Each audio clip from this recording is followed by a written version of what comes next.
I am so sorry. You know, the month of this happened on December 1st, Christmas month. And now your niece, Christina, has lost her only child. Correct. My niece has lost her only child. Her dad has lost his only daughter. Our family has lost Ivory. This is a prime example of why I was so passionate over the last few years about this broke immigration system that we now have. This is so unnecessary. A man accused of killing a 7-year-old girl while driving intoxicated last week was let off of an immigration hold just a few months before the tragedy. Fox 26's Abigail Dye joins us live with these new developments. Sherman, the suspect is a non-U.S. citizen, we're told, a Venezuelan national. And with his criminal history here in Harris County, the big question is, should he have been out of custody when this tragedy happened? My first question is, should he have even been in our country in the first place? I would say without a doubt, he shouldn't have been. Should he have even been in the U.S.? The death of 7-year-old Ivory Smith made headlines fast. He's taking her away from us. We wasn't ready. She's 7. On December 1st, the second grader was killed in a crash that sent her mom, the driver, to the hospital for nearly a week. Investigators saying Joel Enrique Gonzalez Chassin is to blame for running a red light while intoxicated. If he wasn't out drinking and driving, she would be with us right now and we wouldn't be at court. If he wasn't allowed in here through these insane open border policies, that little girl would have been alive today, right now. And her parents, her family wouldn't have to be suffering like they are at this moment. We told you how Chassin was put on an immigration hold. Yes, so currently the bond amount is at $150,000. The reason that is he has an ICE hit, so if he is to make that bond, he has to deal with the immigration side as well. That is not likely to be made. And now we've learned this isn't the first time he's been on an ICE hold. Records show earlier this year he was arrested for assaulting a family member. And he was taken into custody in June. There was immediately an ICE hold placed on him.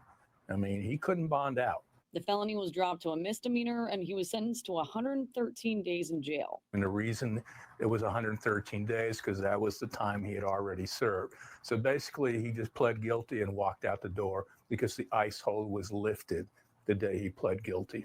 I reached out to ICE Houston to ask why that initial hold was lifted. They told me that Chassin is a Venezuelan national and some information on his current hold, but didn't disclose anything on the June hold due to privacy regulations.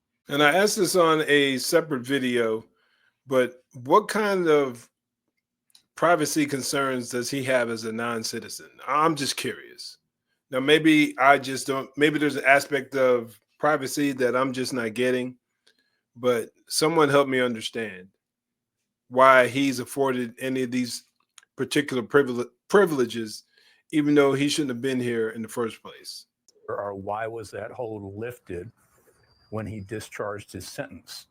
If they had kept that hold on him, there's no ifs, ands, or buts. You had a 7-year-old girl that would be alive today, and you had a mother that wouldn't be seriously injured. And those questions still remain. Now, Ivory's mom, Christina, she is out of the hospital. She was released on Friday, but she still has a long road to recovery, according to the family. They sent me a lengthy statement tonight saying, in part, what's even more troubling is the fact that this individual was released after being detained earlier this year, only to find themselves back in custody after causing irreparable harm. Why do we have holds in place if they fail to keep dangerous individuals off the streets? You can read that full statement and the response that I got from ICE Houston if you click on this story on fox26houston.com. Beautiful young girl gone right before Christmas. Make sure you stick around and hear this other video. We're going to get a response from Ivory's aunt.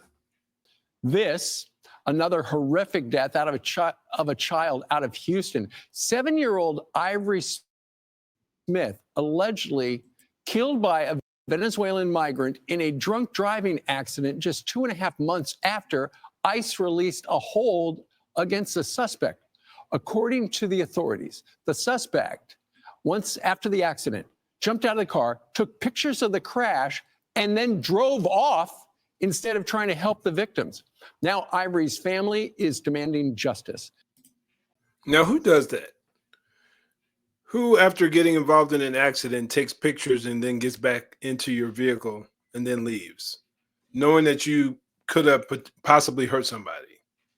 And this is another thing, another reason why I get so frustrated and so angry over this, the broken border over the last 4 years, especially in dealing with Venezuela. From what I've heard, they refuse to share the information as to who it is that we've gotten, who's left their country and entered into our country.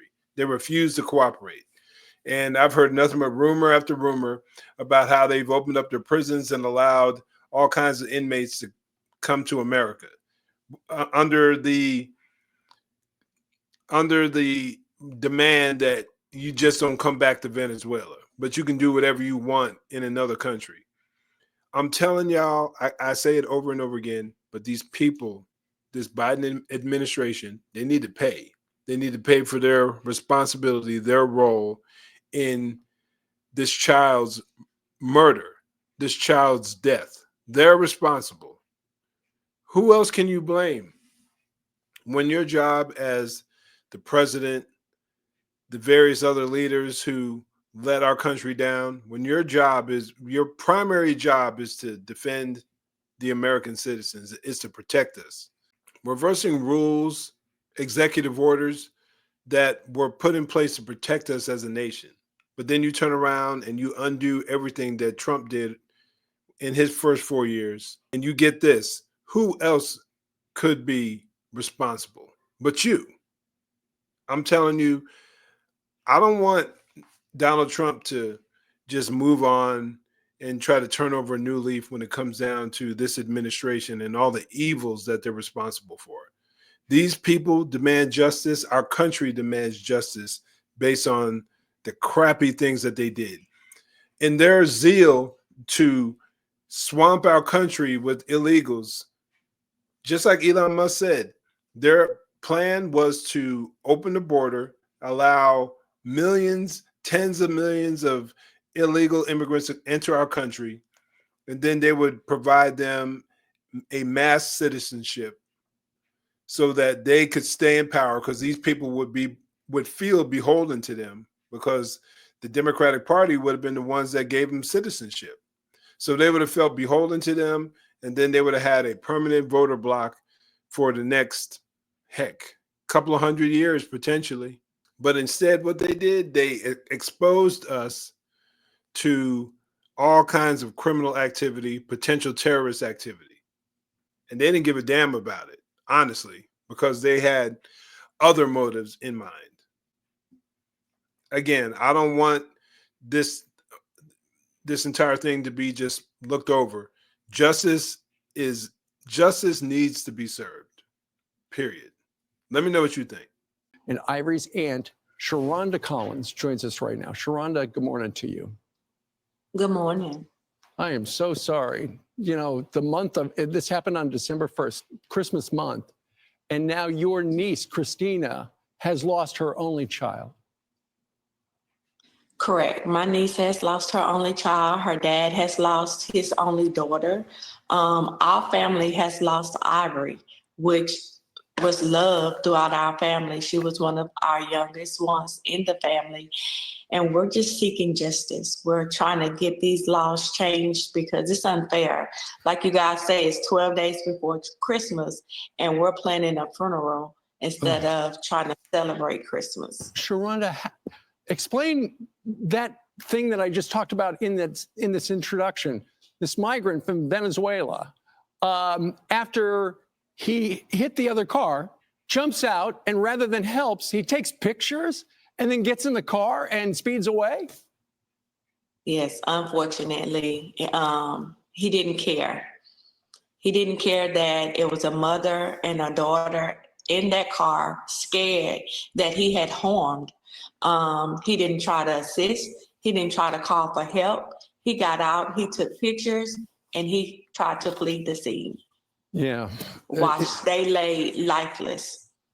And as we look at these images of this beautiful little girl, she, her mother did everything right. She was in the seat She was belted into the car seat.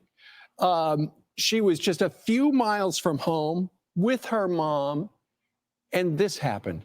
You mentioned a moment ago that the laws have got to change. A lot of people are not familiar with the DUI laws in Texas. What in particular is you are finding now is a gigantic problem for your family? The problem is we have to go and we have to fight along with trying to bury my niece. We have to go and fight the laws in court just to try to not have them get released and get a bond. And only to find out that no, he had a bond for $150,000. It didn't matter what our justice was to fight. If ISIS had not put a hold on him, he would have been released from jail right then. When we went to court. So luckily he had an ice hole so he could stay in there and probably not flee again or do anything to harm another family. You want justice for Ivory. What do you want to see done? We want the laws in Texas to be stiffer. When they make the decision to drink and drive, they make a decision to possibly go to jail for a longer sentence. Right. Because they don't give us those choices when we're riding on the street just trying to get home from family house. I should be able to ride. People in Texas should be able to get in their car and get home safe if we're doing everything correctly. We shouldn't have to worry about someone drinking and driving on the streets. We know that a GoFundMe has been started. Just visit GoFundMe.com to support Ivory's family in their time of loss. But Sharonda, if you would, before you go, can you tell us a little something about Ivory? Oh, that smile, y'all see it. We're gonna miss it. We have so many memories of Ivory. She was such a bubbly star to us. She loved the spotlight. She loved to dance. She loved gymnastics. She had a YouTube channel, and we're just gonna miss her. She was always, that smile you see, she was always smiling. And we didn't protect her. Texas laws didn't protect her. This country's laws failed to protect her, sadly. I'm going to link the GoFundMe in the description and also her YouTube channel. The cutest little thing. Such a sweet little girl. She was just 7 years old. God rest her soul. And thank you very much. I know this is a tough interview to do. If people would like to help your family, go to GoFundMe. Also, you can go to our website, foxandfriends.com, and we will have a link as well.